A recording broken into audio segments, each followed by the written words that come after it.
ನಮಸ್ಕಾರ ವೀಕ್ಷಕರೇ, ಮಹಾಯುದ್ಧ ನ್ಯೂಸ್ಗೆ ಸ್ವಾಗತ. ಪ್ರತಿಷ್ಠಿತ ಅಥಣಿ ತಾಲೂಕಿನಲ್ಲಿ ಅನೇಕ ವೈನ್ ಶಾಪ್, ಬಾರ್ ಹಾಗೂ ರೆಸ್ಟೋರೆಂಟ್ಗಳಿವೆ. ಅವುಗಳ ಮಾಲೀಕರ ದರ್ಬಾರ್ ಮಾತ್ರ ಲಂಗು ಲಗಾಮಿಲ್ಲದೆ ದೋ ನಂಬರ್ ದಂಧೆಯಾಗಿ ನಡೀತಾ ಇದೆ. ಅದೇನು ದೋ ನಂಬರ್ ದಂಧೆ ಅಂತೀರಾ? ಹೌದು. ಬಾರ್ ಮತ್ತು ರೆಸ್ಟೋರೆಂಟ್ ನಡೆಸಲು ಪರವಾನಗಿ ಪಡೆಯಲು ಅಬಕಾರಿ ಇಲಾಖೆಯ ಲೈಸೆನ್ಸ್ ಮತ್ತು ಅನುಮತಿ ಪಡೆದಿರಬೇಕು.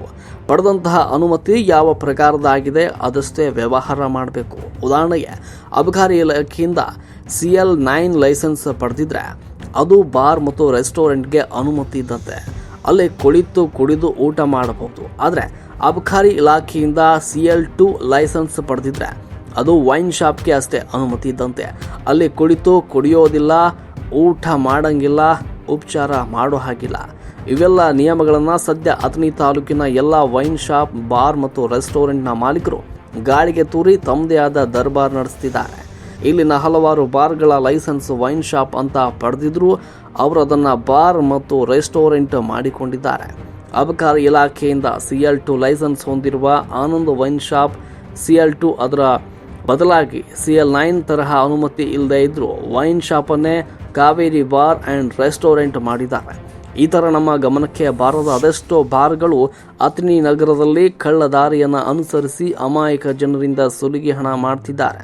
ಗ್ರಾಮೀಣ ಭಾಗಗಳಲ್ಲಿ ಇದೇ ತರಹ ಇದೆ. ಐಗಿಳಿ ಗ್ರಾಮದ ವೈನ್ ಶಾಪ್ ಸಹ CL2 ಅದರ ಬದಲಾಗಿ CL9 ತರಹ ಅನುಮತಿ ಇಲ್ಲದೆ ಇದ್ದರೂ ವೈನ್ ಶಾಪನ್ನೇ ಬಾರ್ ಮತ್ತು ರೆಸ್ಟೋರೆಂಟ್ ಮಾಡಿದ್ದಾರೆ.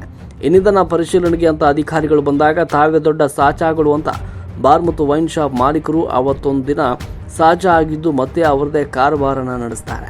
ಸದ್ಯವರ ಈ ಹಗಲು ದರೋಡೆಗೆ ಕೂಡಲೇ ಬೀಳಬೇಕಾಗಿದೆ. ಈ ಒಂದು ಬಾರ್ ಮತ್ತು ವೈನ್ ಶಾಪ್ ಮಾಲೀಕರ ಈ ಒಂದು ಅಕ್ರಮ ದಂಧೆಗಳ ಆರೋಪದ ಕುರಿತು ತಾಲೂಕಾ ಅಬಕಾರಿ ಅಧಿಕಾರಿ ಏನು ಆಕ್ಷನ್ ತಗೊಳ್ತಾರೆ ಅನ್ನೋದನ್ನು ಕಾದು ನೋಡಬೇಕಾಗಿದೆ. ಅದರೊಂದಿಗೆ ಮುಂದಿನ ಕ್ರಮ ಕೈಗೊಂಡಿದ್ದನ್ನು ಮುಂದಿನ ವಿಡಿಯೋದಲ್ಲಿ ನಿರೀಕ್ಷಿಸಿ.